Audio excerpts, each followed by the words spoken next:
लोक दावा करत आहे की आमचे महापौर होतील, आमच्याशिवाय महापौर होऊ शकत नाही आणि आम्ही आमचा महापौर कसा करायचा त्या बाबतीत आम्ही पुढे दिशा ठरवू. या राज्यामध्ये केंद्र राज्याच्या सरकारमध्ये असताना स्थानिक निकाय निवडणुकामध्ये वेगळे वेगळे समीकरणं या राज्याने पाहिलेले आहे. काँग्रेस पक्षाने भंडारा, गोंदिया, कोल्हापूर इथे भाजपसोबत मिळून त्यांनी सत्ता प्राप्त केली होती.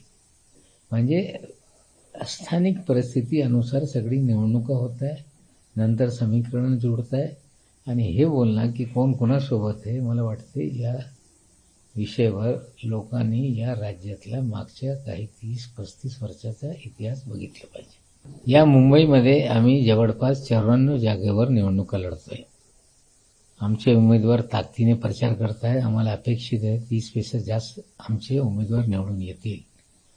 लोक दावा करत आहे की आमचे महापौर होतील, आमच्याशिवाय महापौर होऊ शकत नाही आणि आम्ही आमचा महापौर कसा करायचा त्या बाबतीत आम्ही पुढे दिशा ठरवू. लोक सांगताय की हे अमका महापौर होणार, तमका महापौर होणार आहे. निवडून आलेले लोक ठरवतील कोण महापौर होणार आहे. मुंबईमध्ये राहणारा प्रत्येक माणूस हे मुंबईकर आहे. मुंबईमध्ये जन्मलेला माणूस हा मराठी आहे. महाराष्ट्राची राज्यरचना हे भाषेच्या आधारावर झालेली आहे आणि महाराष्ट्र रचना झाल्यानंतर जे या महाराष्ट्रामध्ये जन्माला येत आहे ते सगळे महाराष्ट्राचे लोक आहे. आता काही लोक या महाराष्ट्रामध्ये विशेषकर मुंबईमध्ये धर्माच्या आधारावर निवडणुका लढत आहे, काही जातीच्या आधारावर लढत आहे, काही लोक भाषेच्या आधारावर लढत आहे. पण राष्ट्रवादी काँग्रेस पक्ष सर्व धर्मीय लोकांना सोबत घेऊन निवडणुकीच्या रिंगणात आहे. सर्व भाषिक लोकांना संधी देण्यात आली आहे, सर्व धर्मीय लोकांना संधी देण्यात आलेली. आम्ही मनविभाजित करून मागत नाही. लोकांना एकसंग ठेवण्याचा जो आमचा कार्यक्रम आहे त्याच्या आधारावर ही निवडणूक आम्ही लढतोय.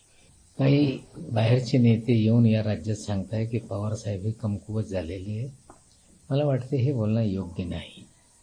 पवारसाहेब एक मोठे नेते या राज्यातले, देशातले आणि आजच्या घडीला दोन्ही राष्ट्रवादी काँग्रेस पक्ष पुणे असतील, पिंपरी चिंचवड असतील, परभणी असतील, काही अन्य ठिकाणी आम्ही लढलो. आम्ही कुठेतरी एक आघाडी करून निवडणुका लढतोय आणि या महाराष्ट्रामध्ये खासदार असतील, आमदार असतील, कार्यकर्ते असतील, सगळ्यांची इच्छा आहे की सगळे लोक, दोन्ही पक्षाचे लोक एकत्रित आले पाहिजे. ही कार्यकर्त्यांची भावना आहे. शेवटी भविष्यात जे काही निर्णय घ्यायचा आहे ते दोन्ही नेते घेतील, पण कार्यकर्त्यांची इच्छा आहे की सगळे एकसंग, जे कोणी खासदार असतील, आमदार असतील, सगळ्यांची इच्छा आहे की दोन्ही पक्ष एकत्रित आले पाहिजे.